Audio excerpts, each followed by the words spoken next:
The planet is heating up. The oceans are becoming filled with plastic. Change starts now. Change starts now. We're on a countdown To zero waste. 5, 4, 3, 2, 1. This is the Zero Waste Countdown Podcast. Here's your host, Laura Nash. Hello, everyone, and welcome to the Zero Waste Countdown podcast and radio show. Today, we're speaking with Iryna Rosetti Pacheco, the owner of Due South. Now, you may have heard on some of our previous episodes some advertisements for Due South. So, Due South, DEW, dewsouth.ca. It's a website where you can get a whole bunch of really amazing zero waste products. So, Iryna, thank you for joining us. Welcome to the show. Thank you. Thank you so much. So it's really cool to finally talk to you because I'm aware of your store, and it's really good to get these products out because there really are some good alternative solutions. So, for example, I have a dish scrubber, and it's one of those wooden ones. Do you have a dish scrubber on your website? Yes, it's a sisal and bamboo dish scrubber that we have. Yeah. It's quite popular. Yeah, it's compostable and recyclable. Nice. So I have one, and it's lasted like 5 years, Yeah, which is amazing. And so I usually shop, like when I was living up in Gatineau, I'd go to the zero waste store in Ottawa. And then when I was living down here, I was like, well, I'm not going to drive, 6 hours round trip to get a dish scrubber. for So, sure. yeah, so I bought like a plastic one. And I was thinking, well, you know what? I'm probably going to have it for a long time. No, it did not last. I think I'm on my second year with it, and it's totally worn out. It hardly works anymore. And then I've still got this one from 5 years ago. It's just that the handle bent on it. Right. But the actual scrubbing part is like so amazing still. And so I actually save it for like washing my eggs that I get from our chickens. So a lot of these products actually do last a long time, and they're good for the environment. A lot of them are healthy for us. So really good stuff. Yes, Um, exactly. yeah. So tell us a little bit about you and your shop. So I opened up Due South in 2019. I was lucky enough that it was right before COVID hit. So it was quite a roller coaster ride in terms of running the business and get it up and going. But this year we've been having quite a lot of traction in terms of expanding the brand awareness. We have launched an in-house made cleaner called Neatly, and that's been going really well. I myself am from the chemistry background. Originally, before I opened up Due South, I was working for 10 years at a private company as a formulation chemist. So my job was to take industrial cleaners that are used in the industry and make them more environmentally friendly, essentially. So Wow. I had a lot of experience in terms of formulation and kind of knowing what chemicals to use, which ones not to use. And so eventually I really wanted to kind of have my own business, and Due South was definitely a long time in the making. And we're finally here today. Wow, that must have been a really cool job because, a lot of companies do want environmental or sustainability. They really want a lot of people kind of working on these things, right? Because it's something that people are starting to care about more and more. So that must have been like a really fascinating job. Were you able to be successful in terms of maybe removing some harmful toxins from some popular cleaning products, or were you able to kind of make things more sustainable that way? Yes, definitely. This was the main focus of my job. It was very rewarding in terms of that.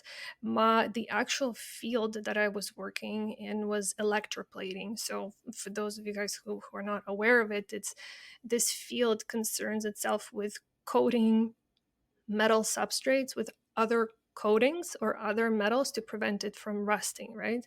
So an example would be like your jewelry. Your jewelry is coated with gold or silver or whatever it might be, or your car, your rims are coated with chrome, right? So my job would be to create cleaners and create chemicals that are used in this industry. And uh, definitely was very rewarding when you come up with a novel cleaner that really takes care of the environment and the person that uses that chemical. And I have managed to make a lot of improved formulations. Um, but it's challenging. It definitely is challenging because the industry is very old, and it's sometimes it's difficult to persuade people to move on to environmentally friendlier options because they're so used to the old stuff, right? But thankfully, what really helps is the new government regulations, right? So Canada is actually very proactive in pushing companies to create more sustainable products. So they create new regulations. They say, okay, you can't use this chemical or that chemical anymore. You have to use chemicals from this list. So it was very enjoyable ride working in that field. However, it is very intensive. And I honestly, as much fun as it was, I got a little bit burnt out and I decided to start something on my own. Nice. And so you have this product called Neatly. Now, is this a product that you designed? Yes, Neatly has been 1 year in development, and it's something that I have designed and created. Everything from packaging to the formulation.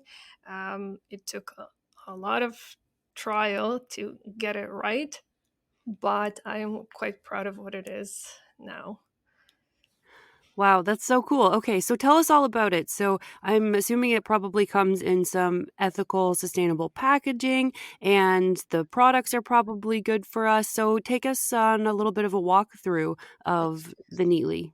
Sure, for sure. So, what I wanted to create is a product that is truly unique to the market, and main thing is it's easy to use. I wanted to have a product that a person would have no reason not to buy, essentially. So, this product has all the biodegradable surfactants. This is the one thing that I really wanted it to have, and it has absolutely zero plastic in it. So the formulation doesn't have any kind of plastic. Some companies they use PVA or PVOH. Um, it's a short form for polyvinyl alcohol. They use that to kind of wrap the the product in it, but I don't have that in my formulation, and I don't have plastic in the actual packaging. So the packaging is made out of cardboard with a metal lid, and that's it. So you can compost half of it and then recycle the rest. I kept it very minimal and small so that when people purchase it, it's not heavy or anything like that.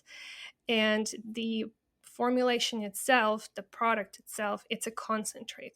So you don't actually purchase water. What you do is you purchase a package of cleaning agents that you would take home and dissolve in hot water to get an actual cleaner. Um, you get 4 pods in the package, which gives you a total of 3 liters of a cleaner. And this cleaner, it is close to a neutral pH. And what that means is that you can actually use it on multiple surfaces without worrying that it will stain it or it's going to wear out the sealer. So you can use it on marble, you can use it on ceramics, you can use it on wood, and it's going to clean it very well.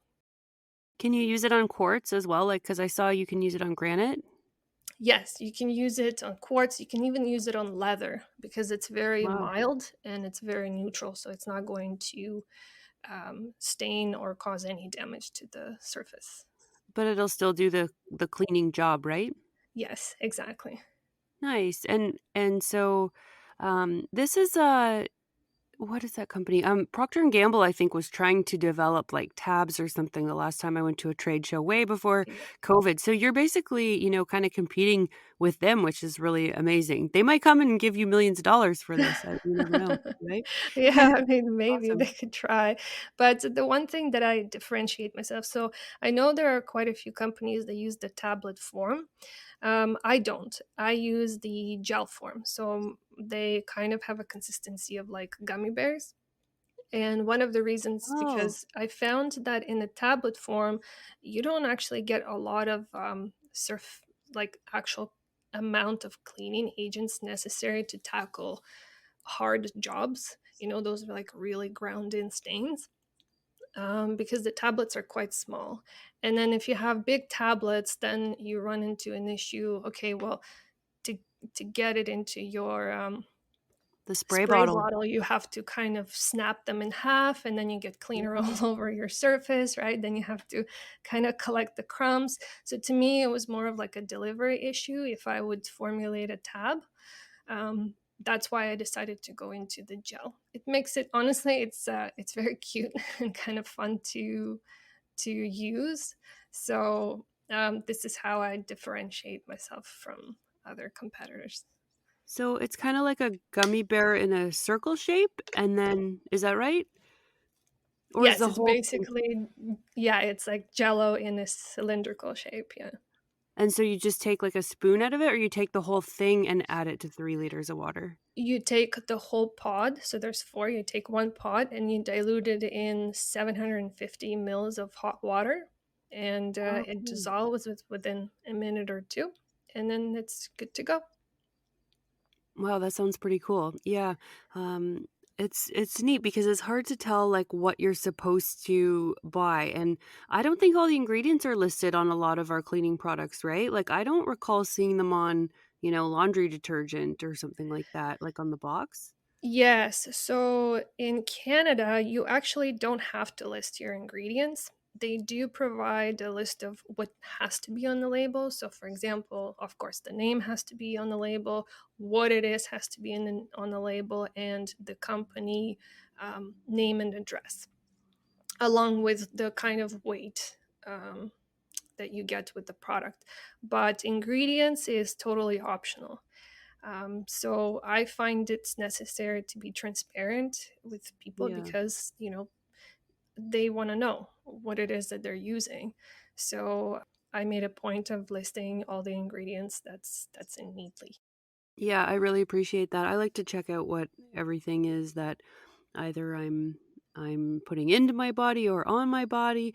In this case, having around your household is really nice too because it's surfaces that you might be eating on or that you are sitting on or hanging out in for a long time, right? Yeah. So yeah, it is nice to know those sorts of things. So that's good. So are there many ingredients in it, or is it quite a simple recipe? I mean, I guess it depends. So the ingredients are, to create a gel, right? To create a jelly, I had to use gelatin, right? And in order to make it bouncy and not to melt, I had to add things like glucose because that's what kind of keeps the gel together and doesn't let it melt right away. Of course, after that, go the surfactants in it. So it's a blend of non ionic surfactants. So these are the kind of cleaning agents that get rid of the oils very well. Um, Whereas the SLS that I have in the formulation that takes care of soils, like actual like pieces of dirt. Um, so that's what's those are the cleaning agents that I use. And then we also have to have a preservative, right? We need to make sure that the shelf life is long for the pods. And so I use citric acid in it. It's a very common preservative and it's very safe for the skin. Um, and it's also used in a lot of food um, items as well. And lastly, I use a chelating agent. So what that does is it makes sure that whatever water you use in order to dilute the pod, it's going to work well, because depending on where you live, your water might be very hard, right? So it can have a lot of calcium and magnesium in it. And the thing with calcium and magnesium is that it ties up the cleaning agents that Ooh. are actually meant to clean your surfaces. So Mhm. adding a chelating agent actually helps keep the calcium and magnesium away, so that the cleaner does its job. Oh, well, that's great news because I'm on a well in limestone, so we have Okay. a lot of, a lot of calcium in our water and other there's a lot of parts per million, but there's nothing, like, bad in it. It's just a bunch of, Yeah. It's just stuff from calcium. Yeah, for sure. Even here, I live in Aurelia, and here the water is very hard. Oh, really? So, Yeah. yeah, I had to get like the shower head that filters out the extra calcium and magnesium, because my skin would just be so dry after. Oh, yeah. Yeah. Yeah, and it cakes on everything, like your glasses, that you drink out of, and Exactly. it'll, like, get on the bottom and the bottom of pots and everything, like, yeah, it makes cleaning difficult for sure, so that's kinda cool that this'll work with that kinda water as well. Because I think actually a lot of Ontario probably has hard water, maybe not in, like, the cities, I'm not sure. Are you in the city? So I used to live in Toronto area, and yeah, definitely there it's a lot softer Yeah. than up north, for Uh, sure. so so where is this product available so we can buy it at dewsouth.ca? Is it just available here? Is it available in other places? So for now, it's only available online, because we just launched in July. We kind of been focusing on promoting it, but I am working on getting it to stores. So hopefully, you'll be people will be able to get it from other brick and mortar places. We will definitely list it online once that project starts rolling. Nice. Okay, cool. Because it is hard to know what cleaning products you should buy. And, I've heard people in the zero waste world say they just use like vinegar to clean. And that doesn't really work for me for a lot of things. It certainly helps. Like I put it in my dishwasher a lot because of that calcium buildup that we get. Yeah. Um, Sometimes I want something a little bit stronger because I have pets. So, if Mhm. they have an accident on the floor, I would like something to like clean that up a little bit better than just vinegar. Yes, because Yeah, the like thing some is, I'm not sure if you're aware, but vinegar actually wears out the rubber lining in your dishwasher. So if you use it long oh, term, no. yeah, I mean, Mhm. of course, depending on what concentration you use it at, but acid and rubber don't really go along together. And the thing is, I see a lot of blogs where people say you just use vinegar and baking soda together. And to me, it makes no sense, because vinegar actually neutralizes the baking soda. So what you get in the end is just water and salt. And that's definitely not a cleaning agent at all. I actually posted a blog on my website advising, people to, if they are going to use vinegar, then just use it on its own. If they are going to use baking soda, then to use that on its own, because together you get nothing. Oh, yeah, that makes sense, right? Because they're kind of like opposite pHs, I guess. Exactly. Yeah. Yeah. So you end up neutralizing, and then you're just cleaning with water, and that's it. Yeah, it just never felt like too clean for me, and then I have a quartz countertop as well, so I don't think I'm supposed to put vinegar on that, so I just use, like, dish soap and Yeah, because you don't actually clean the quartz or the granite, right? You clean the sealer that's on top of it. the So surface. once you start using very acidic, or very high pH or alkaline cleaners, it actually takes out the seal. So then your stone becomes more porous. That's where your food gets stuck in it, and it just loses its luster, right? So Ooh. yeah, you're doing the right thing, not using the vinegar. Yeah, that's good. Yeah, at least I know that about cleaning it. So did this take you a long time to develop? Have you been working on it? Like you started the store in 2019. When did you start developing Neatly? Um, Neatly has been in my head for probably the past 5 years. neatly kind of was birthed when I was working as a chemist. It started just as an idea, and as the time progressed, like I it actually became a vision, and then from there I figured it has to become a reality. It cannot just be an idea anymore. I started to really work on it about a year ago, probably closer to a year and a half ago. That's when I actually reached out to companies, decided to ask them for some samples of their cleaning agents, and started playing around with formulation. And then once I kind of got the rough draft, I realized that this is quite a viable opportunity and I should keep pushing. And so from the formulation, I started to think about packaging and so on and so forth. So about a year it took to fully develop this product. That's so cool. I love that it's in this gel form and that it doesn't contain water either, because I like, I know that laundry detergent is supposed to be very concentrated, and I'm sure it is, but I've just always felt weird about buying water, because it Yeah. is in a liquid form, and then you need so much more packaging. So it just makes so much more Yes. sense. So Yeah. I always try. So I do use soap nuts sometimes, but usually I just use like a powdered laundry detergent, and I just feel like that's a bit better. And then of course it comes in cardboard, right? So I can just put it in the recycling. So I do feel better about that. So this kind of seems like along that path, of just better packaging, less weight. And then when you talk about weight as well, and size, it's more trucks on the road as well to get them everywhere, right? Yes, exactly. So I also use the powdered laundry products because same thing. I don't feel comfortable like paying for plastic packaging and just kind of throwing it out in the end. And then I actually used pods before until I found out that the actual casing of the pods, the polyvinyl alcohol, it's not biodegradable, and so I stopped using that completely. And I made No sure that way. it, yeah. Uh, That a lot of companies claim that PVA is biodegradable, but speaking from my personal research that I've done, I don't really consider it biodegradable because the argument is that polyvinyl alcohol biodegrades eventually in the water treatment line because it has the bacteria necessary to degrade this plastic, right?